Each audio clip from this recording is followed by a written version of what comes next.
the Heroes of War, I believe is what it's called. Alright.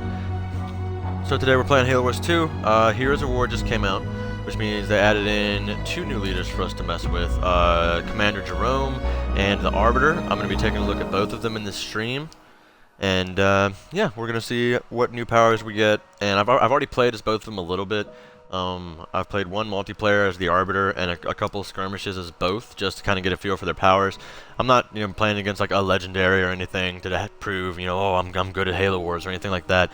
I'm just playing against a regular old, normal AI, just to kind of show you what's new, how their mechanics work, because each one of them are kind of a little bit more in depth than I feel like most of the other leaders are. We're gonna start with the Arbiter, just because I know a little bit more about him, and see who we get to fight against. Yeah, but as you can see, I'm just playing against normal AIs, just so I can have time to open menus and explain things without getting decimated, because I'm not paying attention necessarily all the time. So I will say the Arbiter seems to have a little bit more use, in a way, like more damage potential, as to where the Jerome is kind of more of a support role. Like, he supports his other units. Like, he himself is not that powerful. His powers aren't that powerful.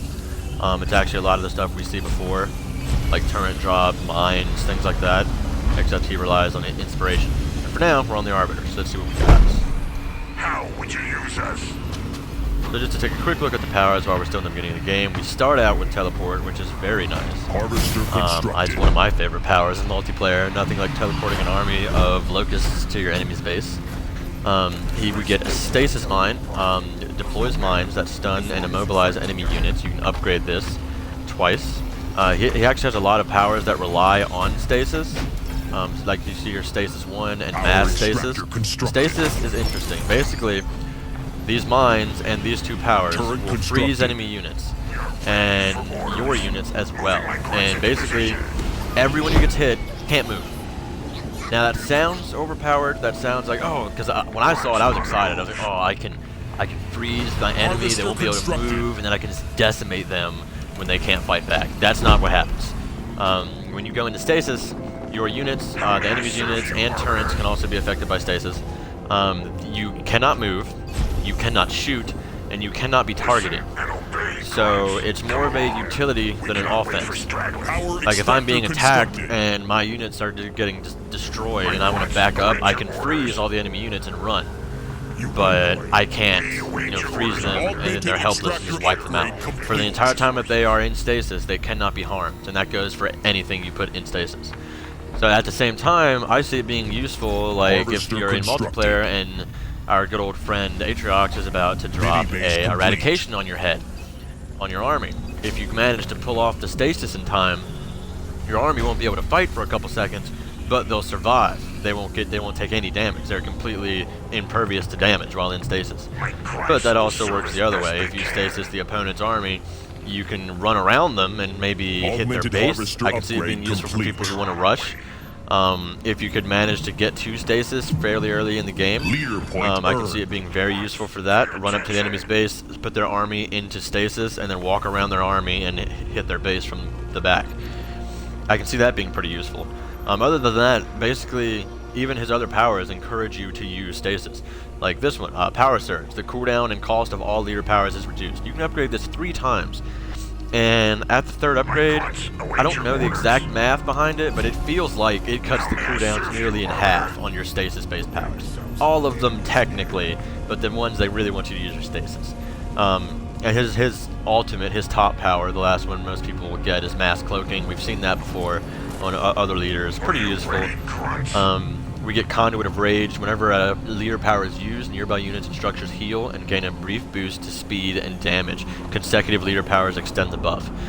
So he's very focused on that stasis, on using his leader powers, because you can make them cool down in roughly half the time and make it so that there's other special effects when they're used, like giving your units health from being within the area of a leader power. The next one I'm actually going to get is Plasma Bolt. This is basically like a Covenant Mac Blast if you ever played the first Halo Wars. And you can have up to 3 of these, and it's basically a sniper shot from the sky. It is godly. and when you upgrade it, you get 3 of them that you can aim individually. As commanded. I'm not exactly sure how the cooldown works. From what I've done so far, it feels like the cooldown, there isn't too much of a difference between firing 1 and firing 3 to get all 3 of them back. The cooldown is slow either way, so honestly, I just kind of shoot all 3 when I get them. And I feel like he's really useful for infantry, because this is one of our new units, the Phantom. The Phantom is exactly what you think it is. It's that classic Covenant dropship that you see in all the Halo games that is normally dreaded and is normally filled with a bunch of grunts and jackals. Basically, it's a flying bunker if you've played as Sergeant Johnson. It's a flying garrison, like one of these towers. And it starts out with the ability to hold, I believe, 2 units and can be upgraded to 3. You build them out of your main base, so you can't build them anywhere else. You can't build them out of your factory or anything like that. And they're very useful because you can put any infantry unit in them. So what I'm actually going to try to do this match is I'm going to build some of them and fill them with hunters. And then you can have, groups of 3 hunters flying around. Now this doesn't change what they can target. Like, just because your hunters are technically in an air unit, they still can't target ground units, unfortunately. But it's still kind of overpowered because you can just kind of fly around the map at decent speed and then just bring up an army of hunters around the side and shoot at your enemy from the air. The Arbiter, of course, is as awesome as he was in Halo Wars 1. And the other new units you saw are mainly in the infantry tree. We'll go over those in just 1 second. Let me get some money going here. It'd be really embarrassing to lose to a normal AI on camera. Under attack. Location confirmed. Alright, so as you can see, your grunt squads get replaced with an elite in them, and their first upgrade is a little different. The second one is the same. The first one enables active camo, where the leader, the elite, can actually cloak the individual grunts for a temporary amount of time. It's not very long, but it does make grunts a little bit more useful. And the second one, the second grunt upgrade is just like it is if you play as any other Covenant. You get a added elite instead of an added brute. But it's not that bad to be able to cloak all your grunts and walk around. Go ahead and purchase the Phantoms. We can build it. Here's a chance to show off Plasma Bolt. Stronghold complete. Just a snipe from the sky. Doesn't do ridiculous damage, but once you get 3 of them you can fire at the same time, you're in pretty good shape. All units.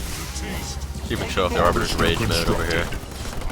Basically his Rage mode, it doesn't work like Halo Wars 1 where you had to take direct control of him. Now it works where he'll just become enraged and he'll attack enemies near him for a ridiculous amount of damage. And the more you upgrade this, it gets to be ungodly. Like, you can send him over to the side of a base and activate it, and he'll wipe out all 3 buildings on that side in a couple of minutes. Extractor upgrade complete.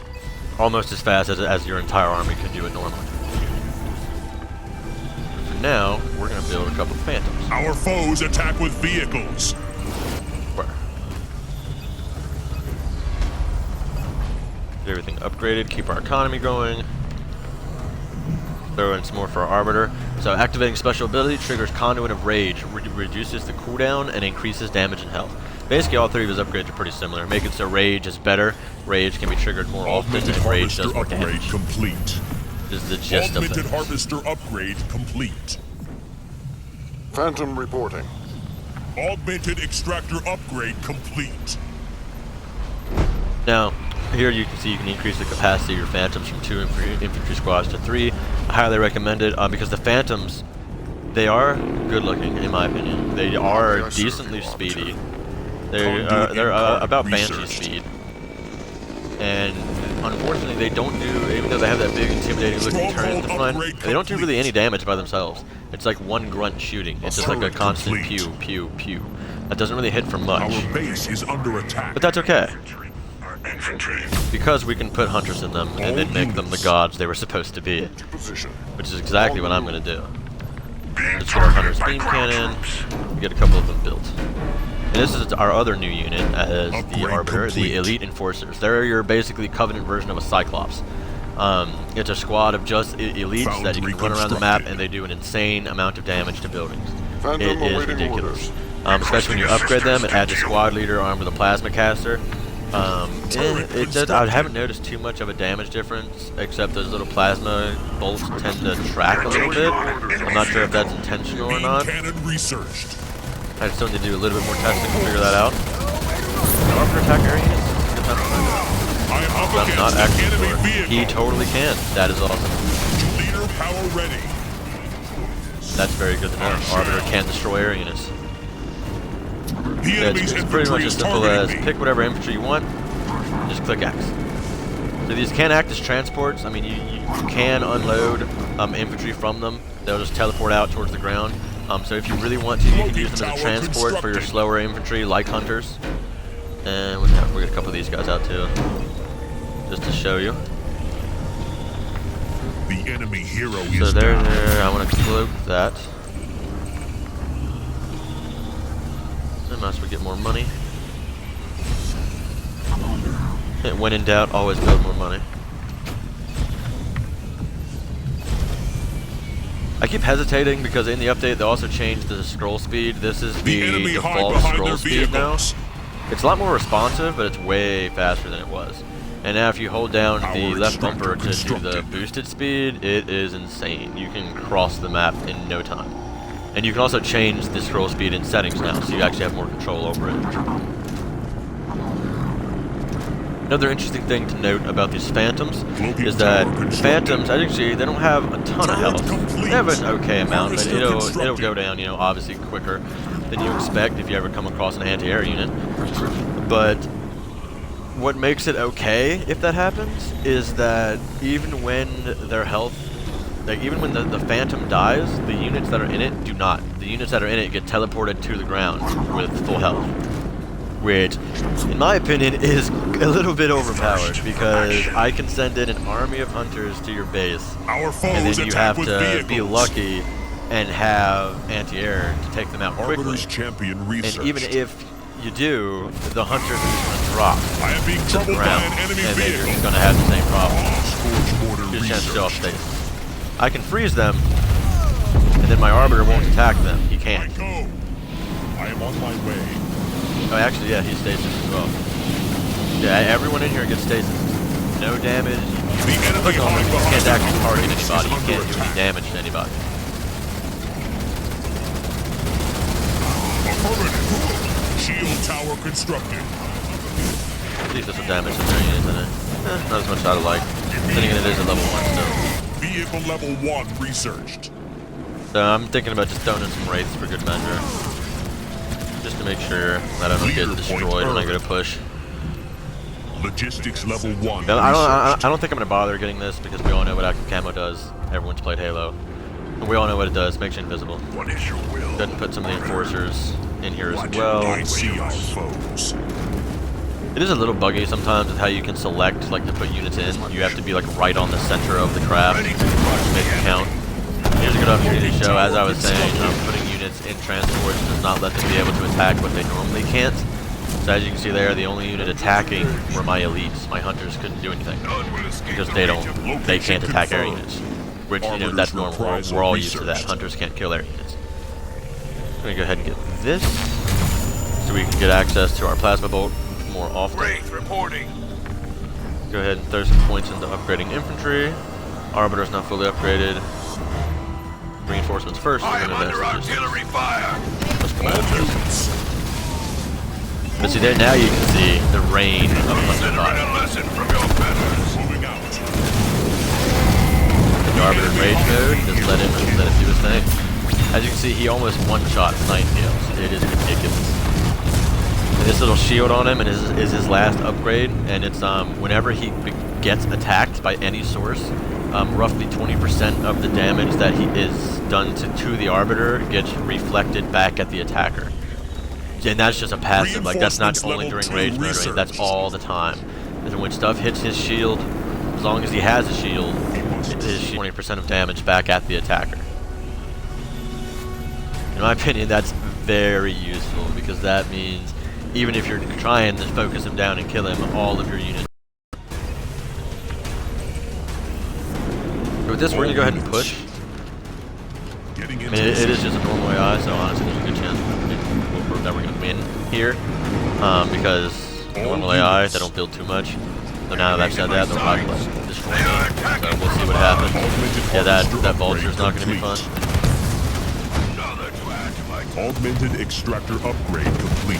Go ahead and get you guys out of here. They try. Leader power ready. I As thought I was going to get all three of you. Leader power ready. I guess not. All units. See if I can aim this correctly and get a stasis off on his vulture. Come on. There we go. See? He's helpless. Now the problem is, my phantom he turned against me is also going to be helpless. Enemy building. You can see our hunters up here, messing stuff up. And not the best damage, again, coming off of stasis. Or coming off of plasma vultures, but we can shoot 3 of them. Run the Arbiter over, throw him in rage mode, get him to take out that turn. Enemy structure destroyed. And as you can see, rage mode is definitely worth it. Go ahead and get our elite assault, and this will bring in some of our newfound anti-building elites. As you can see, one of my phantoms died and the hunters dropped. They're dying so quickly because of that vultures coming over here, fortunately. We're going to go ahead and try to pull back. If we can get the base kill, I'll be a little bit greedy. Enemy building there we go. Demolished. I'll take it. Then we will get the hell out of here. We're going to head back to our base. It's now under attack. We're going to need something to deal with that immediately. Leader power ready. Give me foundries so I can get anti-air out. Get a lot more hunters. Location confirmed. We may actually lose this base. The enemy has destroyed one of our buildings. Get up here a little faster. All units. All units. Arbiter's rage mode is already almost back up. So as you can see, it does not take long for that to cool down at all. Back in the rage mode, focus on the vultures. Our hunters are going to drop out of the transport soon when it dies. There we go. Hunters on the ground. Arbiter focusing down the vultures. As their attention is completely gone off my vultures. For now. For a couple seconds until they kill that army. All units. Moving. Ooh, come on, get out of there. All units. Damn. Good as we still have the Arbiter, and he is working. As you can see, he's not even enraged anymore. It's just his regular Arbiter. He hits like a max. I am in combat with a Spartan. Go ahead and get out some of them anti-air units I was talking about. Out the enemy hero. Nothing really changed in the vehicle tree, as you can see. Still just Marauder, Reaver, Locust, Wraith. Same thing. Same stuff you're used to. Turret complete. Let's try to get our hunters out, because I don't want them to just sit here and act as cannon fodder. Now they strike us. Leader power ready. Leader power ready. Now we can stasis them. Ready for carnage. So at least they can't focus my base so much. And I accidentally caught my Arbiter in the edge. Our base is under attack. No, awesome. Destroy that thing. Our foe That's so much damage. I like that a lot. You can't drop it. Leader power ready. Get some free reinforcements. I am up against an enemy vehicle. Alright. Now this is what I'm talking about. Let's go push back. All units. You can cloak yourself now. It's not going to matter in a second when the Reavers get here. As you can see, these little guys move very quickly. They're a very good raid unit. They're great at just run across the map, run behind enemy lines, mess up your base, and get away.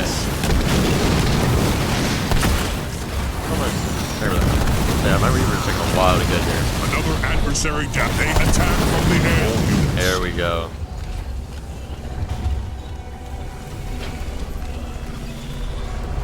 That's him down. Only thing I don't like is there is no healing. Which, I mean, most of the Covenant leaders don't have a healing ability. You just have to build engineers. So it's not that bad. But, I kind of wish there was a healing power. I bet that's just my own personal gripe playing as Covenant. Go ahead and get out some more Phantoms. Get our Hunters back in the air. Leader point earned. If possible. Mass cloaking or mass stasis, not really that useful. I'm going to throw in another point in a plasma bolt to get more of those, just so I can kind of prioritize.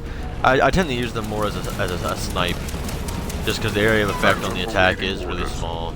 None can outfly me. So you're just not going to get you know, like an entire army wipe out with that power, but it's pretty good at sniping just powerful units. Like if you find one powerful unit and you really want dead, shoot 3 of those things at it, and it's not going to stand very long. I didn't even realize I had foundries over here. Forgetting what I'm even building. All units.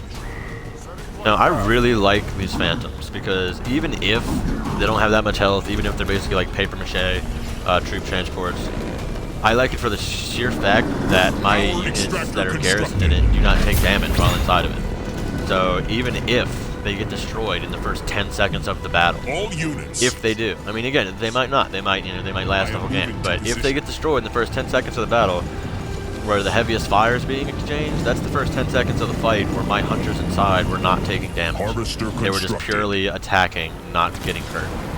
And I'm okay with that. Might be a problem. Ready. How about you stay there? For now. All units. I'll deal with you later. It's also good, it gives you time to think. You know, you can stasis them and then, oh, I'm attacking your base, so you might want to reconsider attacking mine.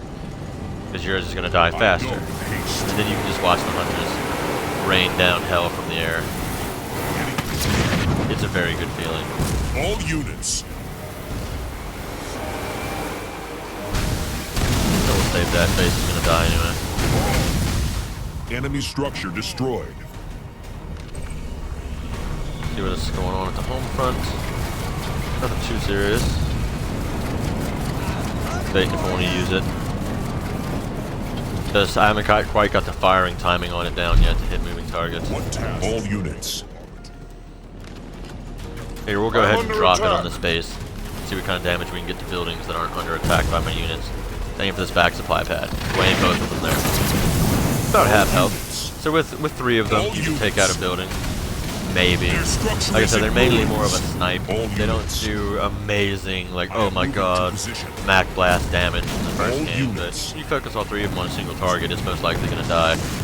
Or at least, like, reconsider some of the choices it's made in its life that brought it to this point. I will take what pleasure I can. Oh, I love that Arbiter damage. He is so ridiculous. Leader point earned. Couldn't get mass stasis because this area of effect is huge. You can stasis the whole base. As far as I know, it doesn't stop the base from working. Like, it can still produce units, power, and all that, but you can stasis turns. So that's nice. Walk up to a base, you know, if you come up to an enemy's base with your air army and they have all anti-air turrets, it can be a rather large nightmare for you. So it is pretty helpful in this situation to be able to counteract that completely. Just pretend it doesn't happen. Just to speed things up a little bit. Infantry level 2 researched. I'm gonna call in some reinforcements.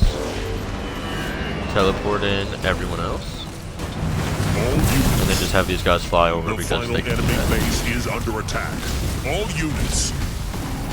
As you can see, my favorite strategy with these guys is just filling them up with hunters and letting them do their thing. All units. Enemy can't really do too much about it. I mean, their army isn't even over here, they're still trying to peck away at my base. But again, normal AI, so it's expected. This is more of a showcase than a challenge. Leader power ready. I obey. An enemy has lost all their bases. See if I can get over here and kill these guys before the game even ends with just my flying units. I mean, they are rather quick.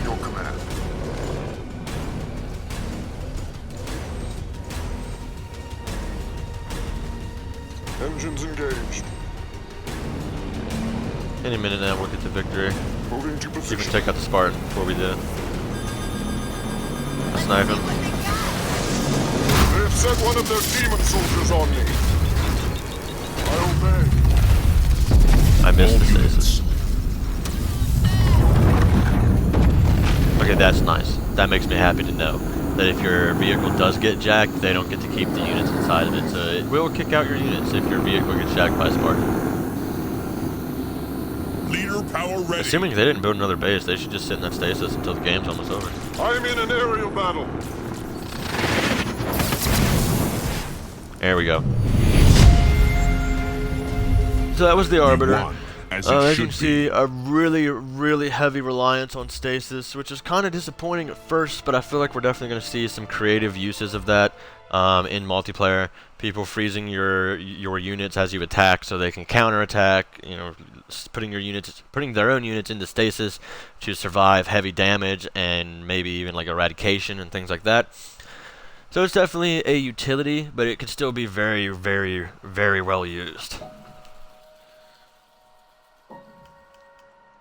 Which just means now we got to go through Jerome. Jerome, I gotta say, of the two, I like more.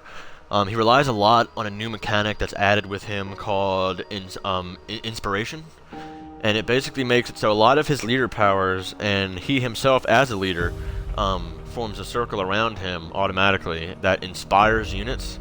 And inspired units have more health and do more damage. And you can upgrade the effects of Inspiration even more through leader powers. So you can upgrade it to where Inspiration gives units, you know, like temporary armor, it gives them a faster movement speed, things like that. And I'll point those out to you in a second once we get our buildings up. Marines! So, we start out with recon training for Victory Mine. I'm going to go with recon training. And it increases the line of sight for infantry and vehicles by a dramatic amount. It's definitely worth getting if you're into moving around fast and scouting. Anything done building yet? Get yourself in order, Marines! And then we get Victory Mine. Time for heroes. Victory Mine unlocker drops a series of mines that inspire friendly units upon detonation. So you're going to hear that word inspire a lot, and I'll explain more about what that means in a minute. Time for heroes. Unlock to inspire all units, increasing their damage and armor. So there you go. That's your explanation for what inspiring does.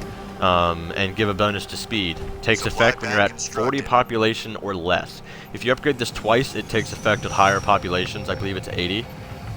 Your regular restoration drones. Enduring Salvo is interesting. It's his area of like FU dropping a bunch of stuff from the sky power. You drop like destroyed vehicles from your ship in space, and it looks pretty cool. It looks cooler than the amount of damage it does, but it still does a decent amount, so it's not terrible. Move out with me! And I will say, when playing as Jerome, you want to get him as soon as possible because he is amazing. His buffs are great. We have the Mastodon, which is the UNSC's new transport unit. It is a ground-based transport unit, but it can hold up to 4 units instead of 3. So the Covenants can fly, but ours can hold up to 4 units. So it is kind of a balancing trade-off there. Different good restoration drones. We're going to go with some vehicles, I'm thinking, this time. Marines reporting for duty. 4 Marines should be plenty to capture some of these power nodes. Let's go get this other base first, though. This other power node and then the base. You're done armory, so we can get out Jerome. And then we have a victory turret. Same thing as your regular turret drop, except it creates another big circle on the ground, and units that stand in it get inspired. And then you can upgrade this. Inspired units gain an increase to speed, armor, and damage for a short time. And you can increase this again to double those bonuses. Field promotion is very useful. It's very costly. I believe it's 1,000 supplies. I don't remember how much power it actually was. But it basically makes it so all non-promoted units get to like star level 1 within a very small circle. It is pretty useful. It gives your units a decent damage buff from being promoted. And this one is so much fun. Omega Team. It costs 30 population and a whole lot of money and supplies to use, but it drops in 3 other Spartans with the ability to jack vehicles, so keep that in mind. So between Jerome, well actually Jerome can't jack, but between those 3 Spartans you can jack 3 enemy vehicles. And each Spartan has a unique weapon. One of them has an energy sword, so he'll like rush up and do melee combat. One has some kind of turret. I don't know exactly what to call it. It looks like a splitter turret from like Halo 3, but I don't know exactly what it is. But he carries around a turret. It's basically like a giant chain gun. Kind of like Alice in Halo Wars 1. And then the last one has a railgun. And it is very useful. You can watch it just chunk vehicles for large amounts of health.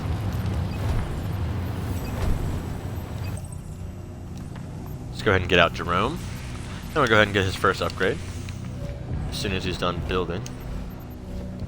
I need to get to Tech 3. Okay, so as you can see, Jerome looks a little bit different. He is armed with a Hydra, so he just constantly launches missiles. It's pretty great. He's great against air units. And his first upgrade allows him to summon a Mantis. That's his Y power, as he calls down a souped-up Mantis from the sky. And when it comes down, Jerome gets a bonus to health and damage. Very useful. It also does damage to the area when it lands, so you can call it in on top of your enemy. And what makes it really powerful is that that Mantis has one garrison slot for Jerome. So Jerome can call it down and then jump in it. And when he jumps in it, said Mantis gets like 2 8-rack missile launchers on top of it, as well as its already souped up abilities. Upgrade complete. And it's huge. It is gigantic. It's very intimidating. So we're going to call it down as soon as it gets done. Now that little golden circle you can barely see, that is the inspiration circle for Jerome. And most of his powers that say, you know, victory mine, victory turret, they create one of these circles when they drop. And your units kind of glow gold. And now they move a little bit faster, not really too noticeable until you get the upgrades, but they do more damage and they take less. But for now, I believe we're going to unlock the Mastodon, just so I can say, okay, is this the Mastodon? Okay, I was making sure I said that right. Just like the Covenant, you have to build them out of your main base. They're a transport unit, a mobile garrison, but they start with 3 and can be increased to a capacity of 4 units. Combat station upgrade complete. Our global rally point to here. Reinforcements level 1 researched. And now that we have Jerome's upgrade, you can press Y, he'll shoot out a little flare, and then your Mantis will drop. And it looks amazing. 092 ready for action. And then you can garrison him in it and watch the missile launchers pop up. Let's see what this thing can do. It also increases the size of his buff circle, makes his units buff very, very well. And his damage while in this state is ridiculous. Like anything that comes over is just annihilated on sight. Upgrade complete. Here's one of our transports. Has a little like Warthog style heavy MG on top. And we're gonna go ahead and throw these Marines in it. Sir. You're gonna have to mash X to get them all to go in there. Barrage constructed. Fire Aura, increasing damage and health. Increases Command Mantis damage and health. Turret constructed. So an all-around upgrade.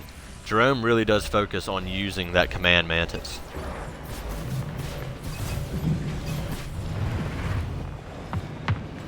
What else do we want? I'll build an air pad just in case. I doubt I'll build in the air, but I like to keep my options open in Halo Wars. If I run up to the enemy base with the army I have now, like tanks and infantry, and I just get decimated, I can switch over here and build, you know, Hornets really quick to try to counter. That's generally my strategy all the time, is have all means of production available. Turret constructed. I'm gonna go ahead and get the salvo. Here to break hearts and win. We'll show you what that looks like as soon as we encounter enemy units. It looks pretty badass, not gonna lie. It's just like giant hunks of debris being dropped from space. Command center upgrade complete. Picture Forge's area bomb in this game if it actually did a lot of damage. And this is the last one, the last upgrade for Jerome, Laser Barrage. This makes it so that it's the only time he can use it. When you call down the Mantis, that little circle area that'll pop up when he calls down the Mantis, lasers, like kind of a cleansing beam type deal, will sweep that area as the Mantis drops in, basically ensuring that whatever it drops on is dead. So you can drop it into the center of the enemy army and then fight your way towards it to get Jerome in it. Time to try out my new As you toy. can see, its movement speed is pretty ridiculous. Logistics level 2 researched. And Inspire does work for all vehicles. Researched. It's not just infantry, like I thought it was going to be at first, which I'm so happy it's not, because that makes it so much better. The fact that I can inspire an army of scorpions to do more damage and take less, that's my favorite thing now. We're going to try to leave exactly 30 population. as close as we can. I can't really. I can go to one of you. Sure, I'll take a Wolverine. We'll leave exactly 30 population for the Omega team, so you can see them when I unlock it. We're gonna go ahead and try to do a little bit of damage. Upgrade complete. I don't want to push too hard because again, it is a normal AI. I very well may kill them if I push too hard in the beginning of the game. All units. But let's go see what this Mantis can do. Scorpion, onto the line. And again, Jerome does not take damage while in this Mantis. So this that full health bar has to go down for the Mantis to die, and then Jerome pops out of full health. And then his cooldown will start for him to summon another one. Cooldown is pretty lengthy though. Scorpion, all units. Like you're not going to be able to use it twice in one battle if it dies. Go ahead and drop our salvo. All units. Because the Mantis just got one shot. Space debris, goodbye. See all of your artillery.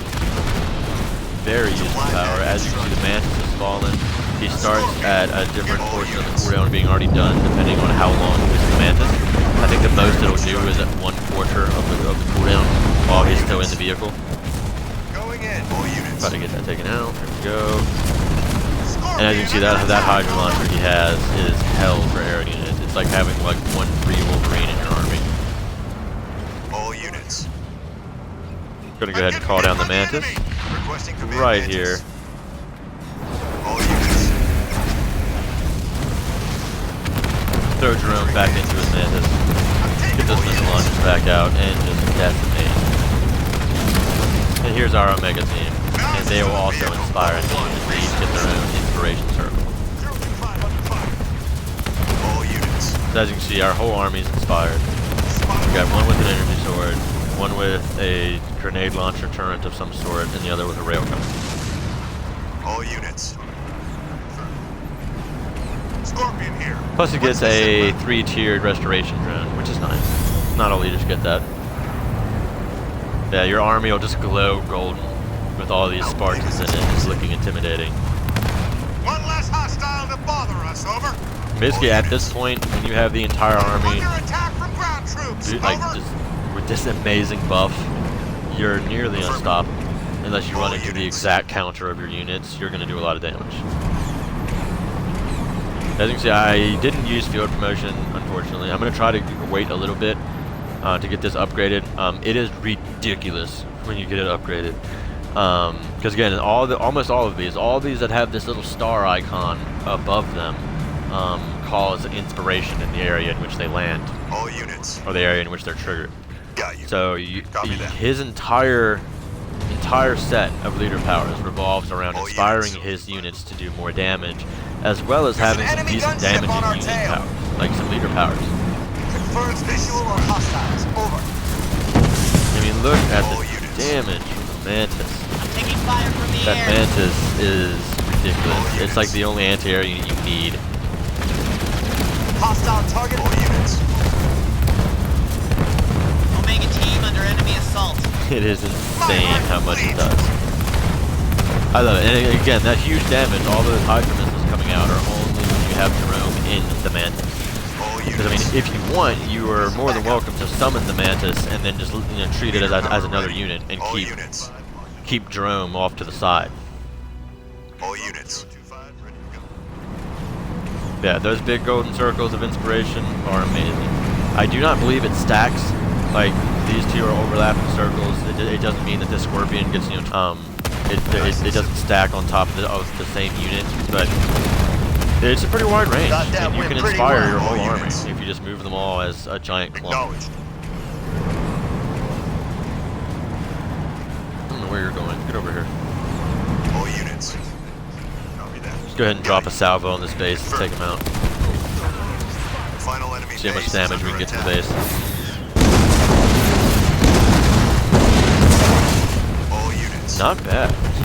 Not bad at all. What's that? That's what you say, a quarter, maybe a fourth of the base health? All units. Maybe a fifth. And that's only level 1. I mean, you can upgrade that 2 more times. It's nearly a one-shot to bases when it's fully upgraded. But it also has one of the longer cooldowns I've seen of any active leader power. I won't even get to use it again, but the cooldown gets ridiculously long at level 3. Aye, sir. That should be game. That's all 3 bases. An enemy has lost all their bases. Moving out. Getting into position. Yeah, that inspiration is amazing. It just makes it so you're like a golden wave of terror. It's just walking towards the enemy base. You get increased movement, increased damage, and if you get this, you can increase it even more by using it as an active power on top of units that are already inspired.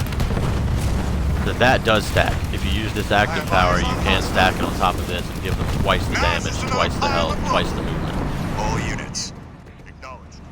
Will do. So overall, Yes, sir. I think a lot of people are going to start playing Jerome. On my way. And whenever you want, you can hit Y. If you'd rather have Jerome out, you can hit Y and the Mantis will drop him out. What's our mission? And then you can climb back in whenever. All units. So if you want, you can even use the Mantis as like a scout unit, you know, summon it, put Jerome in it so it does a lot of damage, and then, you know, take him out of it, run it up to the enemy base, see what they're doing up there, and then you're not really out of anything if that unit dies. But there we go, that's the Arbiter and Jerome. A quick look at their powers, and I think a lot of people are going to start using them very, very soon once they've had time to practice. I like them. I personally like Jerome more out of the 2 of them, just because I can think of a lot more use for his inspiration. Like, as you saw, inspiring an army of scorpions caused insane amounts of damage. So I prefer that. Some people, I'm sure, will come up with really creative ways to use the Arbiter's stasis, and I do not look forward to dealing with it. I do not look forward to getting frozen every time I attack. But other than that, that's all for today's video, and I will see you guys later with, I think Dark Souls 3 will be the next thing I do. I'll make more progress than that. But thanks for watching.